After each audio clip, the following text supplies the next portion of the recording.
I had thoughts of suicidal ideation many times throughout my life before that, but I'd never really acted upon it. It would be just mostly the dramatic, like, I don't want to be here anymore, but it was just in that moment that I was like, I really don't want to be here. Like, and it was just like everything came crumbling. It was like the straw that broke the camel's back. The work stress, the depression, the anxiety, the drinking, like everything, the loneliness, like everything was just like, just imploded, on itself. And I was like, I just really don't want to be here. And so I drank as much as I possibly could. I tried to give myself alcohol poisoning, essentially. And I had built up such a tolerance that I was like, this isn't working. Like, why am I still lucid? Why am I still coherent? Why can I still walk around? Why am I not like, writhing around in pain, like getting ready to cease to exist pretty much? And then I just thought of my brother, and he's my best friend. And just like the thought of leaving him in that way, like, just like, it killed me. And I was like, I can't do that to him. And it was just really, I was just like, I can't be that selfish. Even though I'm hurting, and I've got a lot going on, like, nothing would be that bad enough for me to leave him, and I had ended up like posting something like kind of cryptic on Instagram and about not wanting to be here. And my best friend called me and she's like, hey, what's wrong? And I was just crying. And she's like, I'm on my way. And she ended up coming to my house. She took me to the hospital. She's like, do you think you need to be checked in for like a 72-hour hold? Like, are you still feeling like that you want to not be here? And the doctor came in and talked to me. They took my blood and everything, and came back with the tox results. And he's like, do you know what your blood alcohol level is? And I was like, well, clearly not. I don't have a breathalyzer, And he's like, it's 0.34. And he's like, the fact that you're lucid, speaking, coherent, not stumbling, he's like, you should be like in a coma. He's like, people get to this level and die, And he's like, that's extremely concerning. He's like, that means that you've built up such a tolerance from drinking so much for so long that your body's used to it now. I remember them telling me that my liver levels were just way off the charts of what they should have been. I think I might be wrong on this, but they're supposed to be between like 1 and 30, and mine were over 1,000. And they were like, you're going to kill yourself if you keep drinking like this. Like, you're going to get cirrhosis and you're going to die. And that was like an eye-opener to me, just like how much damage I had done to my body internally, because you can't see that, you can't see that. It's just one day you wake up, something's hurting, and then it's too late to go back. So I left the hospital that night. My best friend had called my brother while I was there, and she's like, hey, your sister needs help. She's got a problem. Like, she's going through it right now. And the next day, my brother came over and he's like, I was talking with mom and dad, and we really think you should go to rehab. And, of course me, I'm like, no, like, who's gonna take care of my cat? Like, you know what I mean? Who's gonna pay my bills? Like, and he was like, don't worry about that. That's the last thing you should be worrying about right now. So I ended up speaking with a representative for a rehab consultant, and I ended up taking the help. I went to treatment. I went to rehab for 30 days. And the first week, I was crying. I don't want to be there. And I'm like, I don't know, all these people got problems. You know what I mean? I don't want to be around these people. But I forged some of the greatest friendships in there because I was around people who were going through the exact same thing I was going through.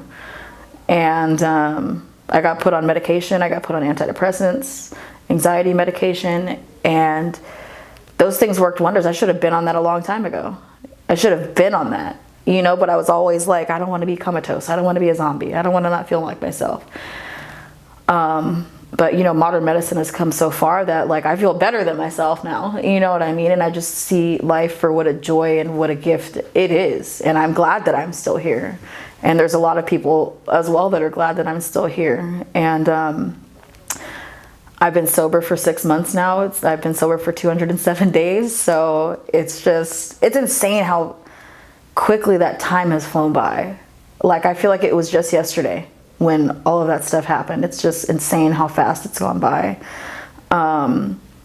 But you know, when I got home from rehab, I said, I'm not going to hide this from people, because people need to see that even people like me that people see on social media and look up to maybe, have it just like anybody else does. I'm not any different than anybody else. I'm not perfect. I have my issues, you know, and I wanted to share my story because I'm like, if I can just help one person, then it'll have been worth it.